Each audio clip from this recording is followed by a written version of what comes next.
నీ దుఃఖమును దేవుడు ఎలా మార్చగలడట? ఆయన నాట్యంగా మార్చగలడు.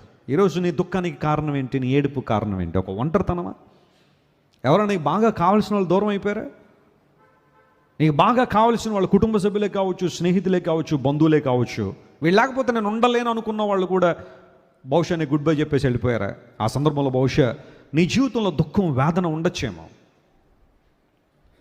మార్క్ క్యాహిల్ అనే దేవుని సేవకుడు కాలిఫోర్నియాలో ఒకసారి ఒక హోటల్కి వెళ్తున్నాడు వాకింగ్ చెప్పడానికి.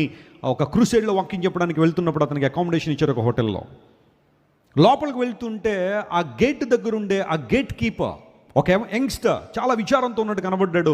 సేవకుడు లోపలికి వెళ్ళి ఆయన ఫ్రెష్ అయ్యి బయటకు వచ్చి ఆ యంగ్స్టర్ని అడిగాడు, ఒక 2 నిమిషాలు నీతో మాట్లాడచ్చా అని. ఆ యంగ్స్టర్ ఓకే అని చెప్పి తన డ్యూటీ అయిపోయిన తర్వాత సేవకునితో కలిసి మాట్లాడుతుంటే సేవకుడు అడిగాడు, నీవు చాలా విచారంలో ఉన్న కారణం ఏంటో తెలుసుకోవచ్చు అంటే ఆ యవనస్తుడు చెప్పాడు, నేను ఒక అమ్మాయిని ప్రేమించాను, కొంతకాలం ఇద్దరం కలిసి తిరిగాం, చాలా చక్కగా ఒకరినొకరు ప్రేమించుకున్నాం లేదా స్నేహం చేసుకున్నాం.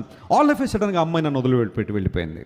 నేను తట్టుకోలేకపోతున్నాను, సహించలేకపోతున్నాను, రాత్రులు నిద్ర పట్టట్లేదు, నాకు ఏం చేయాలో అర్థం కాని పరిస్థితి, చనిపోవాలనే ప్లాన్ ఉంది, ఈరోజు రేపు అని వాయిదాలు వేస్తున్నాను మరణించడానికని తనకున్న సమస్యను దేవుని సేవకునికి చెప్పాడు. వెంటనే సేవకుడు తన చేతిని అతని చేతిలో వేసి, I total understand your situation, నీ పరిస్థితిని నేను అర్థం చేసుకోగలను, అయితే నీకు ఒక మార్గాన్ని ఉపదేశిస్తాను అన్నాడు. ఏంటదంటే దేవుని వాక్యాన్ని చదువు అని చెప్పి అతని దగ్గర ఉన్న బైబిల్ అతని చేతిలో పెట్టి, read the scripture every day, it gives you strength to move on, నువ్వు ముందుకు సాగిపోవడానికి కావాల్సిన బలం దేవుని వాక్యం ద్వారా నీకు వస్తుందని చెప్పగానే ఆ యవనస్తుడు బైబిల్ తీసుకున్నాడు, బైబిల్ చదవడం ప్రారంభించాడు. He fell in love with God's word, దేవుని వాక్యంతో ప్రేమలో పడ్డాడు. ప్రతిరోజు వాక్యం చదవడం ప్రారంభించాడు. మార్క్ క్యాహిల్ గారు ఆయన ఆ ప్రాంతం నుండి వెళ్ళిపోయిన తర్వాత మరి కొన్ని నెలలకు ఆ ప్రాంతానికి వచ్చిన తర్వాత ఈ యవనస్తునిలో చాలా గొప్ప ఆనందం కనబడింది, ముఖంలో సంతోషం కనబడింది. దగ్గరికి వచ్చి అడిగాడు, I think it works well. దేవుని వాక్యం చదవడం ద్వారా నీ జీవితంలో మరిచిపోవలసిన వాటిని నువ్వేం చేసావు? మర్చిపోయావు. కొన్నిసార్లు నీ జీవితం కూడా అలాగే గాయపడి ఉండొచ్చు.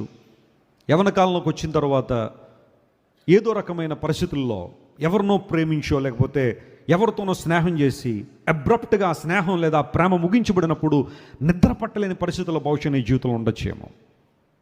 ఆ సిచ్యువేషన్ నీ శరీరాన్ని గాయపరుచుకునే విధానంలో కూడా నువ్వు ముందుకు వెళ్తున్నావేమో. అయితే దేవునికి నీ జీవితాన్ని అప్పగించినప్పుడు నీ గతాన్ని మరచిపోయే కృపను దేవునికి ఇచ్చి నీ భవిష్యత్తును దేవుడు ఏం చేస్తాడు చెప్పండి?